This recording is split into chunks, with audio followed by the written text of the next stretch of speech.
আমি প্রেসিডেন্সি ইউনিভার্সিটির gold medallist, এইটুকু যোগ্যতা তো আমার রয়েছে। গোল্ড মেডেলটা আমাকে তৃণমূলের কোনো দাদা করে দেয়নি, তৃণমূল ছাত্র পরিষদ, তৃণমূল কংগ্রেস করে দেয়নি, সেটা আমি নিজের যোগ্যতা পেয়েছিলাম।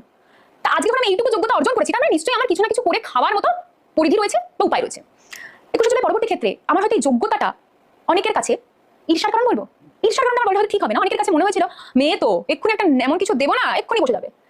আমার এআই করা নুড ছবি, আমার এআই করা নুড ছবি তৃণমূল ছাত্র পরিষদেরই কিছু এরকম দাদারা তাদের জুনিয়রদের দেখাতো। এটা আমি তো তোমার চ্যানেল প্রথমবার বলছি, আমি কিন্তু কোনোদিন অভিযোগ করিনি। কেন করবো অভিযোগ? পরশুদিনকে একটা ইন্টারভিউ হয়েছিল যেটাতে রাজন্না হালদার এমন কিছু কথা বলেছে যেগুলো সবার কাছে হয়তো নতুন লাগতে পারে, বা দলটার মধ্যে যে এখনো কিছু ভালো মানুষ আছে সেটা বোঝা যায়। মানে হয় না যে ধরুন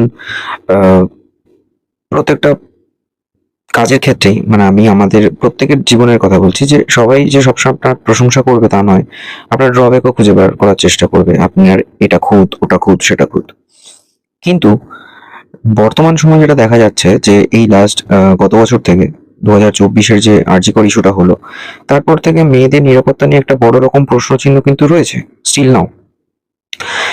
শুধু কিছু কথা সেই সময় একজন বলেছিলেন যে পশ্চিমবঙ্গের মতো তো রাজ্য নয়, গোটা দেশেই এই ধরনের মেয়েদের প্রতি নির্যাতনের শিকার হয়, ছেলেদেরও হয়, অনেক কিছুই ঘটছে, বাইরের রাজ্যগুলোতে অনেক ঘটনা ঘটে, ঠিক কথাই।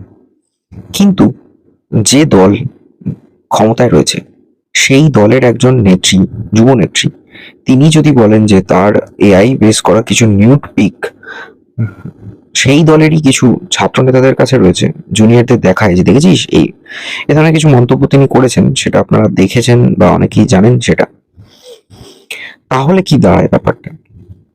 আমি কেন এতগুলো কথা বলছি? যখন পশ্চিমবঙ্গের অন্যান্য কিছু কিছু জায়গায় কিছু ঘটনা ঘটেছিল, তখন এই রুলিং পার্টিরই কিছু মুখপাত্র রয়েছে যাদেরকে নিয়ে বর্তমান সময়ে অনেকে অনেক চর্চা করেছে, তাদেরকে বিভিন্ন ভাষায় বিরোধীরা নানা রকম শব্দে মানে মেনশন করেছে। তো সেগুলো আলাদা টপিক, সেটা নিয়ে তারা প্রেস কনফারেন্স করেছে, ক্লারিফিকেশন দিয়েছে, হোয়াটএভার। তারা তো এখন কিছু বলছে না যে আজকে রাজন্না হালদার এই কথাগুলো বলছে যে তাদেরই দলের যুব নেতারা এই সমস্ত কাণ্ডগুলো ঘটাচ্ছে।